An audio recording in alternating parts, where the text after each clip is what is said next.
안녕하세요, 구독자 여러분. 구독과 좋아요는 채널 운영에 큰 힘이 됩니다. 안녕하세요. 저는 아들 하나를 둔 전업주부 40대 여성입니다. 제 남편은 감정 기복이 별로 없고 무뚝뚝한 성격이지만 가정에 충실한 타입이어서 결혼 생활 중 큰 갈등은 없었습니다. 시어머니께서는 인정 많고 소녀 같은 분이라 저는 흔히 얘기하는 고부 갈등도 모르고 살아왔습니다. 그런데 결혼할 때는 생각지도 못했던 복병이 등장해 결혼 생활 내내 저를 힘들게 했는데 그 사람은 바로 남편의 누나였습니다. 시누이만 똑바로 살았다면 제가 이런 사연 채널에 글을 보낼 일도 없었을 텐데 사람 일이라는 게 생각대로 되지만은 않더군요. 저처럼 힘들어하시는 분들과 함께 소통하고 싶어서 이렇게 사연을 보내게 되었습니다. 자기야, 나 자기한테 평소에 궁금했던 게 있어. 자기가 대답하기에는 조금 껄끄러울 수도 있지만 그래도 꼭 한 번은 물어보고 싶었어. 뭐가 궁금한데? 얘기해봐. 자기 누나, 그러니까 형님 말야. 어머님이랑 형님의 관계가 살짝 독특하지 않아? 어머님이 형님 말이라면 껌뻑 죽는 것 같은 느낌이야. 형님이 아무리 무리한 부탁을 해도 어머님은 거절하시는 법이 없더라고. 당연히 엄마랑 딸 사이니까 그렇지. 원래 모녀지간은 애틋하잖아. 일반적으로야 그렇지만 어머님과 형님의 관계는 조금 달라. 형님이 자기보다 10살이나 많은데도 어머님은 마치 형님이 초등학생 아이인 것처럼 대하신다니까? 물가에 내놓은 아이처럼 어쩔 줄 몰라 하셔. 자기가 그렇게 얘기하니까 나도 솔직하게 말할게. 사실 누나는 우리 엄마의 아픈 손가락이야. 누나 태어나고 나서 집안이 너무 가난했어서 누나가 잘 먹지를 못했나 봐. 지금으로 따지자면 영양실조 상태였지. 지금도 누나가 누가 봐도 왜소하고 키도 작잖아. 엄마는 그게 본인 탓이라고 생각하고 계셔. 어쩐지 어머님은 형님이 밥 먹는 모습만 봐도 항상 눈가가 촉촉해지시더라고. 그런 일이 있었구나.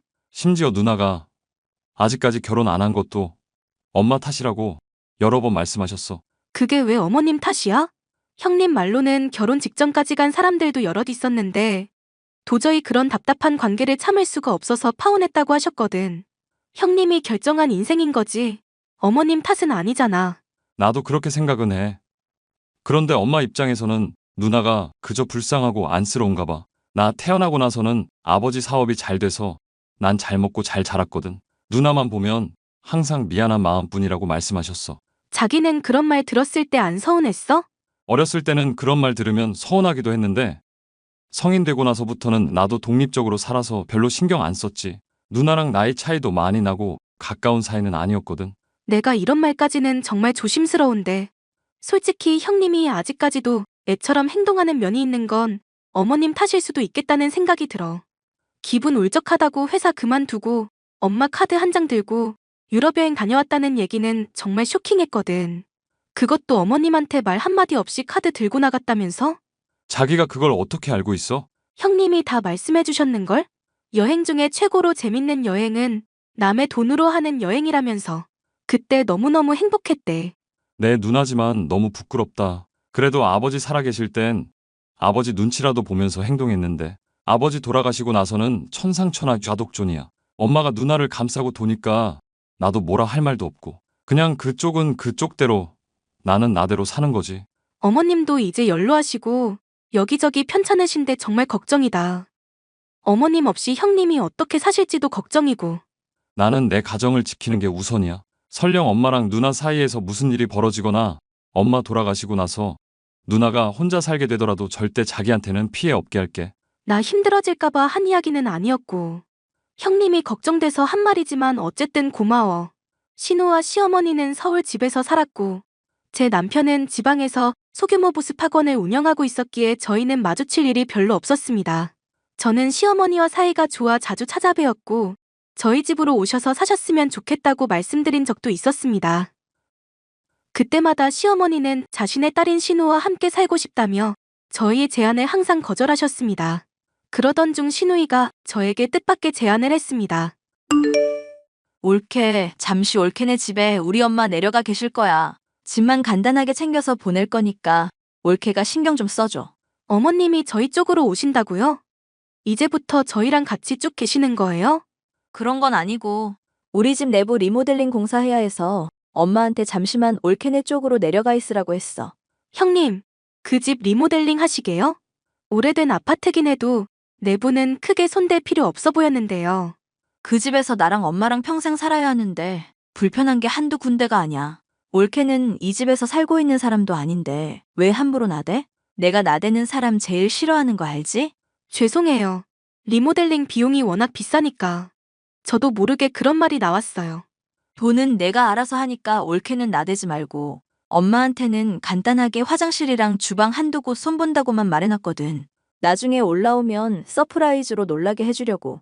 그러니까 엄마한테는 쓸데없는 말 하지 마. 내 말 무슨 뜻인지 알지? 알겠어요, 형님. 그런데 기간은 어느 정도로 예상하면 될까요? 짧게는 한 달, 길어도 2달 안에는 끝나. 공사 끝나면 다시 엄마 데려올 거야. 저희는 어머님이랑 계속 같이 살아도 좋아요. 저희 민재도 할머니 너무 좋아하고요.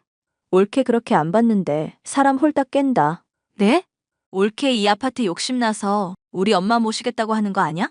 지방 사니까 서울 아파트 가질 수 있는 기회는 우리 엄마 꼬시는 것뿐이라고 생각하나 보지?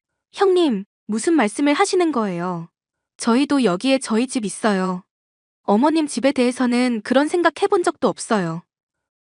우리 엄마 죽을 때까지 나랑 같이 살 거고 엄마 집은 내가 물려받을 거거든. 우리 엄마 몇 달 데리고 있겠다고 해서 이 집이 올케 집 될 거라는 큰 꿈은 버려. 정말 별꼴이야. 시어머니가 저희와 함께 계시는 동안 저희는 너무 즐거웠습니다. 시어머니가 아이를 잘 봐주셔서 전업주부인 제 부담이 크게 줄었고 아이도 할머니와 함께 사니까 너무 좋다면서 계속 같이 살자고 졸랐습니다. 제가 늘 꿈꾸던 화목한 가족의 모습을 보며 흐뭇한 나날을 보내고 있던 중 청천벽력 같은 소식을 들었습니다. 시어머니가 위암이라는 소식이었습니다. 형님, 인테리어 공사 도대체 언제쯤 끝나나요? 어머님이 많이 불안해하고 계셔요. 죽을 때는 내 집에서 죽고 싶다고 매일 밤 눈물을 흘리신다고요. 올케는 우리 엄마 죽기를 바래? 저는 어머님이 오래오래 사시기를 바라는데 어머님이 많이 힘들어하고 계신다고요. 얼른 어머님 본인 집으로 돌아가고 싶으시다면서 하루하루 기다리고 계세요. 어머님 내려오신 지 2달이 넘었는데 왜 아직도 공사가 안 끝나는 거예요? 내가 해달라고 했던 자재나 부품들이 안 들어와서 공사를 쉬엄쉬엄 했어. 나도 엄마가 갑자기 암 진단받을지 몰랐거든. 지금 공사를 서두르고 있기는 한데 아직 완성이 안 됐어. 암 걸린 노인네가 콘크리트 바닥에서 자기를 원하는 건 아니지? 당연히 아니죠. 그리고 저희는 어머님 모시고 있는 거 아무 상관없어요. 어머님이 자꾸만 원래 살던 집으로 가고 싶어 하시니까 형님께 여쭤보는 거예요. 그러면 조금만 기다려. 내가 엄마한테 전화해서 당분간 올케네 좀 더 있는 게 좋을 거라고 잘 얘기할 테니까 올케는 우리 엄마한테 아무 말도 하지 마. 시어머니는 날이 갈수록 쇠약해지셨고 죽을 때 죽더라도 시아버지와 함께 살았던 추억이 있는 집으로 돌아가고 싶어 하셨습니다. 그런데 시간이 지나도 형님은 계속해서 공사 중이라는 대답만 하니까 저와 남편은 불안해졌습니다. 혹시나 인테리어 공사 도중에 저희가 모르는 사고가 났는데 저희에게 말을 하지 않고 수습하는 중일 수도 있겠다는 생각에 형님께 말하지 않고 저 혼자 몰래 그 집에 가보기로 했습니다. 자기야, 이게 무슨 일이지? 왜 그래? 공사 아직도 마무리 안 됐어? 아니 성벽을 짓는 것도 아니고 무슨 집안 인테리어 공사가 이렇게 오래 걸려? 그게 아니라 공사가 다 끝났대. 경비 아저씨한테 여쭤보니까 공사 시작하고 한 달 만에 다 마무리됐다고 하시더라고. 누나는 공사가 끝났는데 왜 엄마한테 말을 안 해? 뭔가 다 이상해. 자기야, 형님 모아놓은 돈이 꽤 많아? 모아놓은 돈이 있으면 그 나이 되도록 엄마한테 얹혀 살겠어? 돈 없다면서 엄마한테 용돈 한 번 준 적이 없는 사람인데. 근데 이번 리모델링 공사에 1억 5천만 원이 들었대. 경비 아저씨 말로는 그 집 돈 엄청 들여서 최고급 자재만 썼다고 하시던걸? 그럴 리가 없는데. 동호수 착각한 거 아냐? 우리 누나한테 그런 돈이 있을 리가 없어. 최근에 공사한 집 거기 하나뿐이래. 나 지금 너무 불길해. 형님한테 무슨 일이 벌어지고 있는 거지? 저는 자세한 이야기는 말하지 않은 채로 시어머니께 신우에 관해 돌려서 질문을 했습니다. 최근에 신우한테 큰 돈이 생길 만한 일이 있었는지 알아내기 위해서였습니다. 시어머니 말씀으로는 신우가 절친한 친구가 있는데 미국 영주권 문제로 돈이 필요하다고 했다는 겁니다. 현금 1억 5천만 원 정도를 친구 통장에 몇 달 동안 넣어놓고 있기만 하면 되고 영주권 진행 작업이 끝나면 신우 친구에게서 그 돈을 돌려받을 거라고 하셨습니다. 저희는 그 말을 듣자마자 신우가 시어머니 돈을 홀라당 써버렸다는 생각이 들었습니다. 형님, 어머님, 언제 다시 데려가실 생각이세요? 기다려봐. 아직 문짝도 도착을 안 했어. 문짝 달린 거 다 확인하고 왔어요. 공사가 다 끝났다는 것도 알고 있고요. 옳게 위암 걸린 우리 엄마 팽개쳐두고 서울에 왔다 갔단 말이야? 우리 엄마 죽으면 다 네 잘못이야. 하도 연락이 없고 어머님도 불안해하셔서 다녀온 건데 저야말로 놀랐어요. 인테리어는 진즉 끝났는데 저희한테 왜 거짓말 하세요? 어머님 모시고 살겠다고 했으면서 갑자기 어머님 위암 진단 받으니까 생각이 달라지신 거예요? 병든 어머님은 모시기 힘들어서요. 뭔 소리인지 모르겠네. 내가 부를 때까지 가만히 좀 있으라고. 심지어 인테리어 비용에 1억 5천을 쓰셨다면서요? 너 내 뒷조사하고 다니냐? 우리 엄마 모시라고 보내놨더니 네가 뭐라도 된 것 같아? 어디서 나이도 어린 게 하늘 같은 신우이한테 대들어? 형님, 어머님한테 물어봐서 이미 다 알고 있어요. 지금 당장 친구분께 연락해서 통장 잔액 찍어서 보내라고 하세요.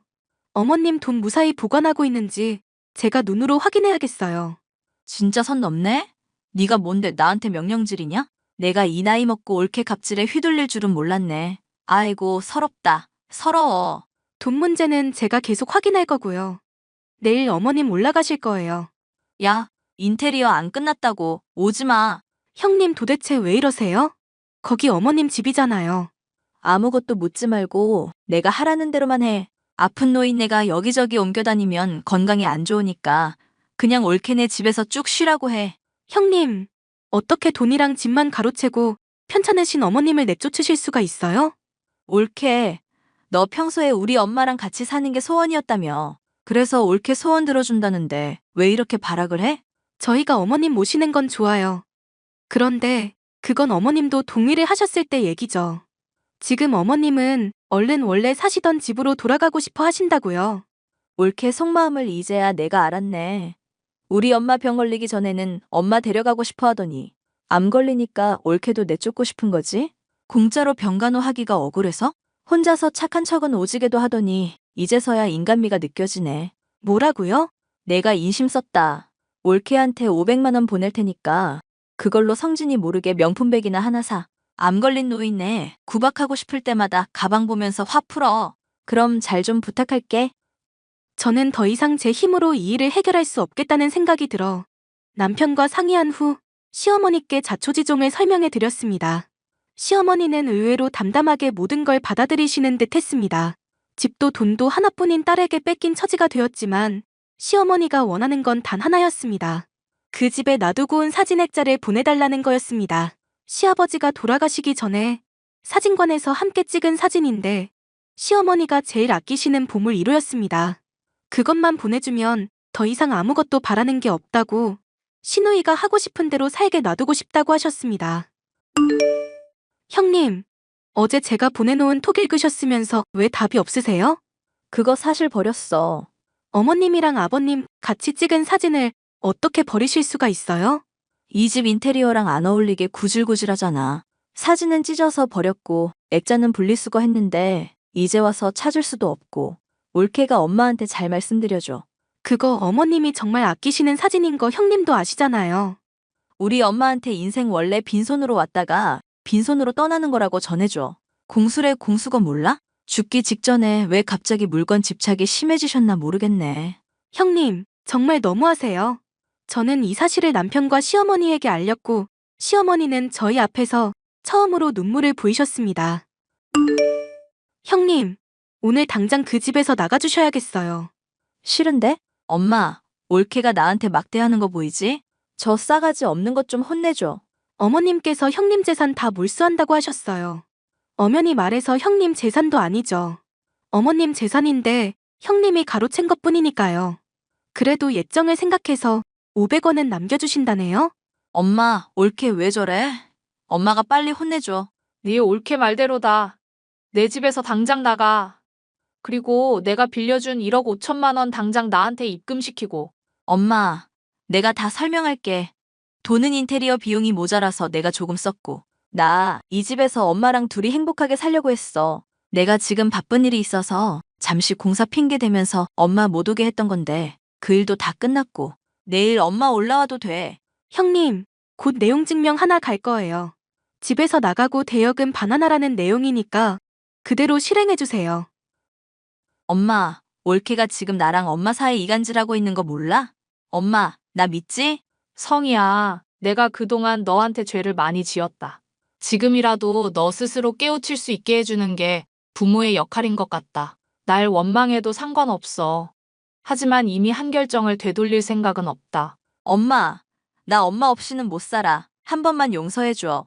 신우는 바로 저희가 있는 지방까지 내려와서 눈물로 사죄를 했지만 시어머니는 마음을 바꾸지 않았습니다.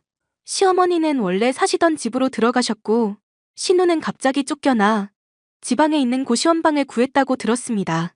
시어머니는 어차피 신우가 가져간 1억 5천만 원을 못 받을 거라고 생각해서 본인이 하늘나라로 가면 어떻게 재산 분배를 해야 하는지 유언장을 작성해 놓으셨습니다. 신우가 빌려가서 갚지 않은 돈들을 전부 차감해 신우 몫으로 돌아갈 상속재산은 굉장히 적어진 셈이죠.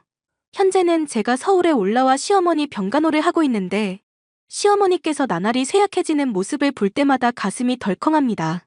이 사연을 들으시는 분들께서 저희 시어머니 오래 사시기를 기도해 주신다면 정말 감사하겠습니다. 더불어 저희 신우도 이제 정신 차리고 새 삶을 살 수 있기를 바랍니다.